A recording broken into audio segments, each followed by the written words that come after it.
So, again, everyone, good morning. Thank you again for spending time with us. Because I know that your time is valuable. You've got deadlines, stories to chase, life to cover, and yet today you've chosen to spend a few hours with us, and for that we're grateful.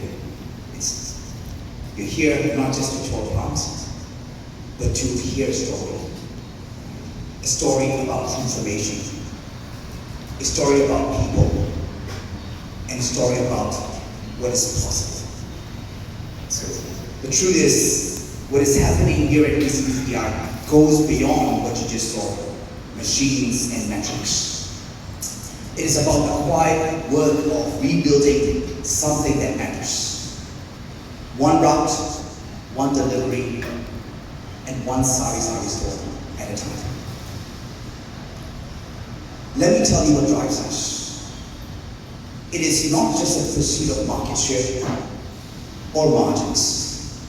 It is the sari store. That humble store by the roadside, often run by a mother, balancing her business and with her children. That sari store is the heartbeat of our society. It's a heartbeat of our economy. That is where trust is built. That is where communities are sustained. And that is who we strive to serve every single day. When Lotte Chilson Beverage of Korea and Pepsi-Cola came together to form this JV called PCPPI, they brought with them the global scale, best-in-class practices, and the belief in the potential of what Filipino market can offer. But the mission and the vision, that part is deeply local. Let me tell you more. That vision is about economic inclusion. It is about reaching every corner of the country and lifting people up from the bottom up. Not just about delivering beverages, but it is about, our mission is about creating opportunity for more than 1 million, to be exact, 1.3 million micro-entrepreneurs across 7,000 islands. That is our mission. That's our mission. So let me start with a personal story. The mission that I just described to you, it resonates with me deeply. Why? Because it's deeply personal for me. I'm from Myanmar. I was raised in Myanmar in neighborhoods where the economy wasn't built by large corporations, but by corner shops, just like the sari stores here in the Philippines. So our vision of sari stores, I watched when I was growing up, women running small stores out of their own homes with little capital, but with incredible amount of grit, strength, and hope. Those stores weren't just businesses for me. That is what forms the identity of our people. A dignity of running your own business, and a future of standing on your own 2 feet and supporting your family. So when I came here to the Philippines, I saw the same spirit alive, over 1.3 million sari stores. I just didn't see coincidence. I saw purpose. And I knew that this was a mission worth committing us. I knew that this was a mission that is worth committing to. Because if we can empower these women who run these sari stores, these micro-entrepreneurs, we're not just growing a business. We're strengthening 1.3 million families who rely upon them as well. And when we do that right, when we build a future that is more inclusive, more resilient, and more just, we're contributing towards a better future. That's what I believe in. So now, let me first talk about our route to market.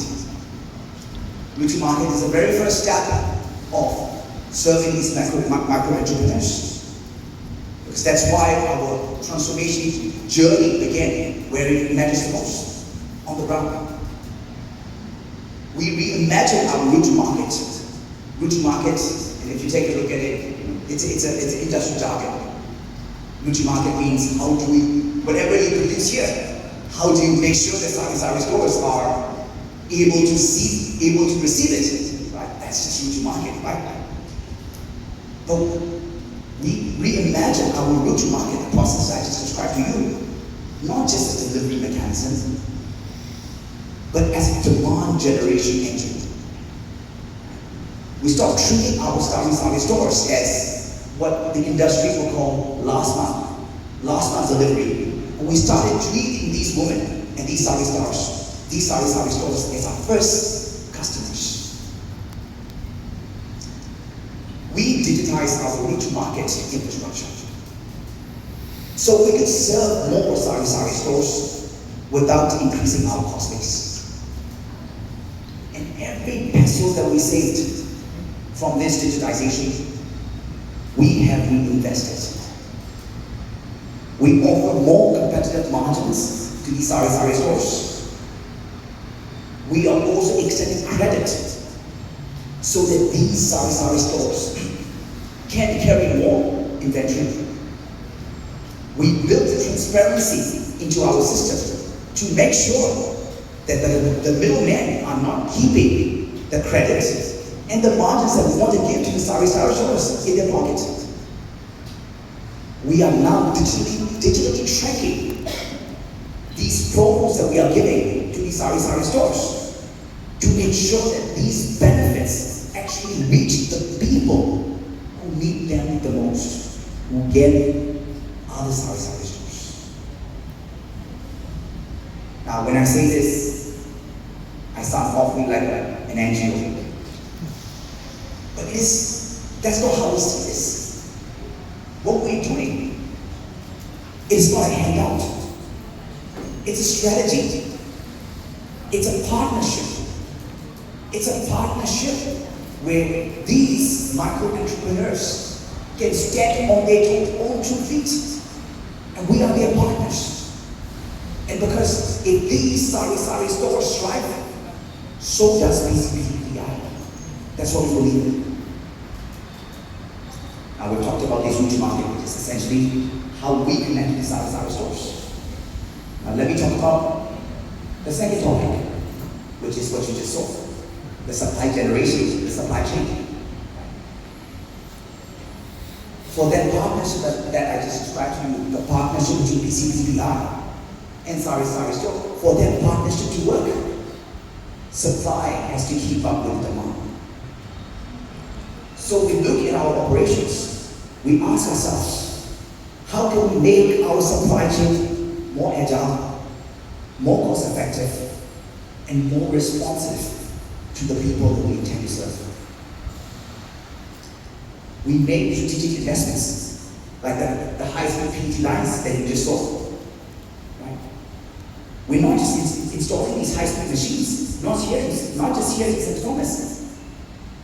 In all key hubs across Luzon, Visayas, and Mindanao, we're doing the same thing. We have been improving our production systems. And since the start of our transformation 18 months ago, when I first became the CEO, our nationwide true equipment efficiency, this is what Chris Boswell was talking about, right? Machines are measured as true efficiency, right? They may be at 50%, 40%, right? This one that Chris Boswell mentioned, that true machine efficiency is now over 90%. Of course, not all machines are at that level. This is state of the art. But on average, every single line that we started doing transformation on average, that machine efficiency have improved in the past 18 months by 20%. Right? That's with the same install base, with the same machines that we're operating. with the same cost base, we're now able to generate additional 10 million cases without adding additional capacity. That's mine. But let me make it clear. We're not just doing this to be faster, to be leaner, and to be more profitable. Although we know that that's part of our KPI as management, that's what we have to do. But in our heart, we're doing this to create room so that we can pass those savings back to the stores. Without profitability, I don't think I'll be able to pass on these possibilities. But now that I have it, we can do this. With these savings, we can now offer better prices so that the sari stores can protect their margins and so that they can serve their communities with greater confidence. That is how we think about efficiency.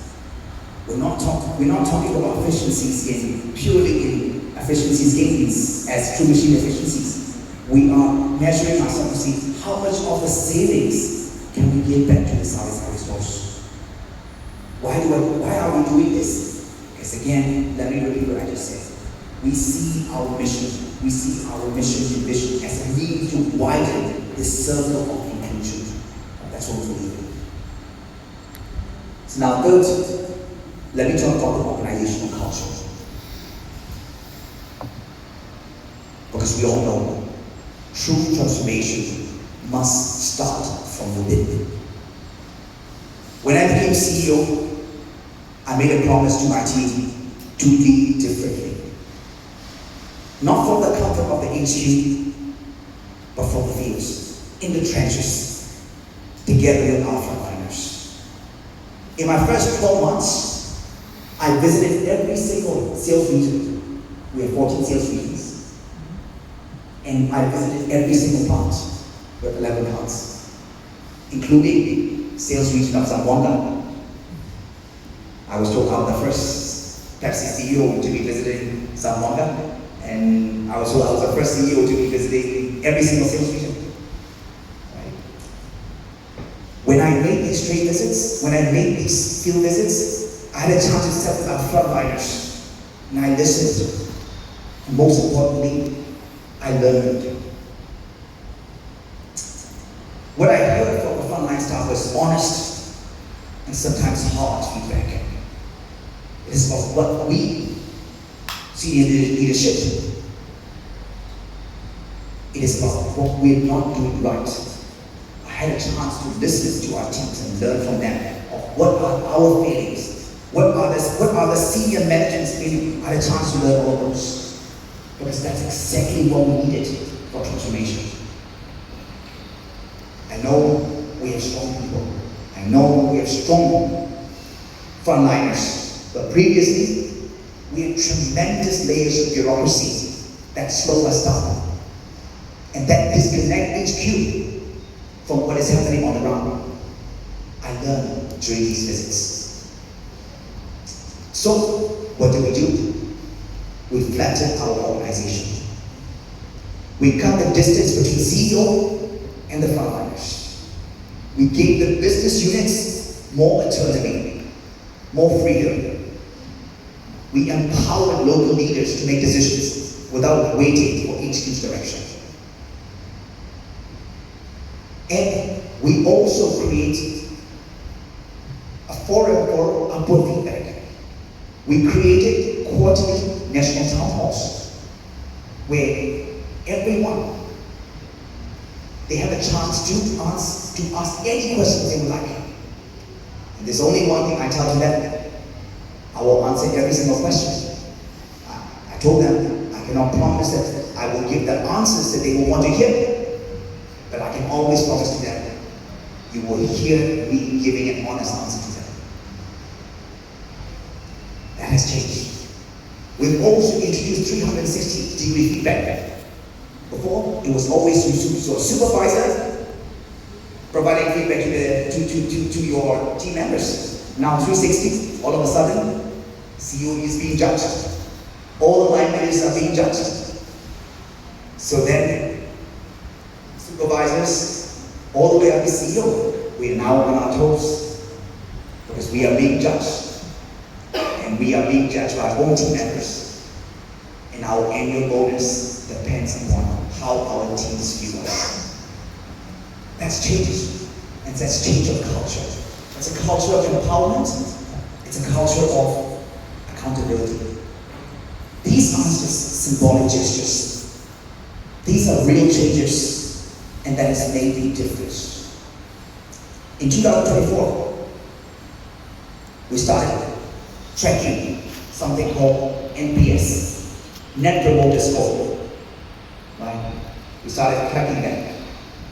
So between the beginning of 2024 and end of 2024, that NPS, Net Promoter Score, where employees are asked simple questions. Would you recommend PCPPI to your friend and family as a place to work for? It's a simple question we asked. And then the positives are only answered absolutely yes, either 9 or 10. And if the score is 6 and below, it's a minus. So the net between who answers 9 and 10 to whose answer is 6 and below is called Net Promoter Score. That score improved 19% in the first year as well. So we know that things are changing, and things are changing across the organization, starting from the top. So, next topic, let me tell you a little bit about innovation, our product innovation. But here I want to let you know that we're doing innovations, but we're doing innovations for inclusion. Let's take a look at this. This is what we call affordable, accessible. Because we know that product and innovation that we are introducing, it has to reflect the realities of the market. So instead of launching luxury formats, big size, whatever it is, more expensive ones, we focus on what Sari stores truly need. Affordable, accessible, and relevant packs, entry-level packs in Georgia. We introduced this recently, only this month, Gatorade 237 ml, a portion-controlled hydration option for students. Truly, this is truly compliant with Department of Education guidance in terms of the amount of sugar it has in it. It is compliant. And we are selling to high schoolers. Why are we doing this?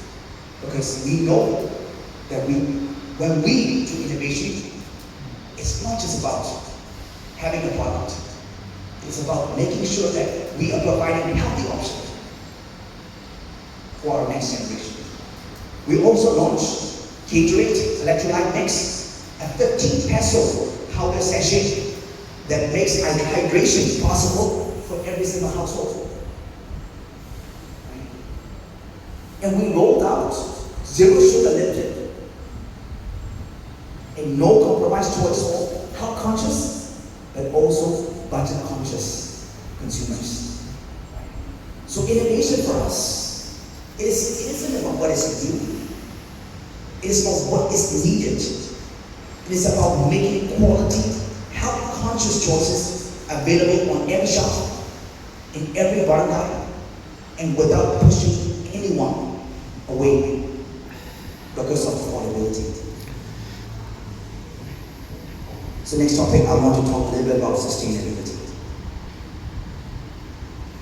Because as we build today, we need to stay mindful of tomorrow.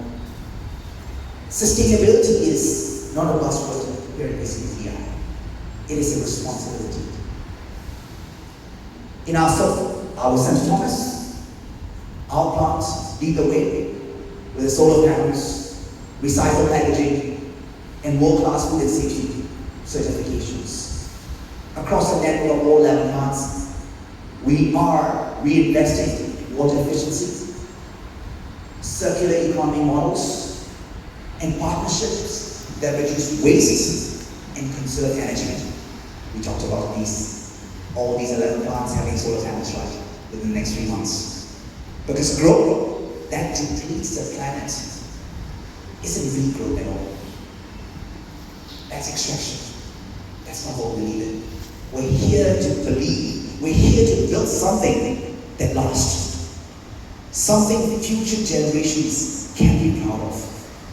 And we're going to do this not as an afterthought, but as a strategy embedded in every line that we run, in every pack that we produce, and in every community that we touch. Now in closing,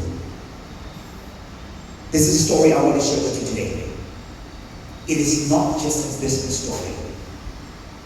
It's a human story. It is a story about frontliners who show every day with quiet strength. It is about women running sari stores with grace and grit. It is about a team across regions and roles committed to doing something that is larger than themselves. And it's also about servant leadership, not as a slogan, but as a way of life. It's about what becomes possible if we choose to lead with empathy, to listen first, and to lift others as we climb ourselves. But we're not done. Not by a long shot. We are moving forward with discipline, with purpose, and with the belief that the real progress doesn't happen just overnight, but step by step, relationship by relationship, family by family. So thank you. Thank you for your time, for your curiosity, and for your willingness to walk this journey together with us. The next chapter of PCPPI is still being written. And with your partnership, I believe that it will be a more meaningful one. Maraming salamat.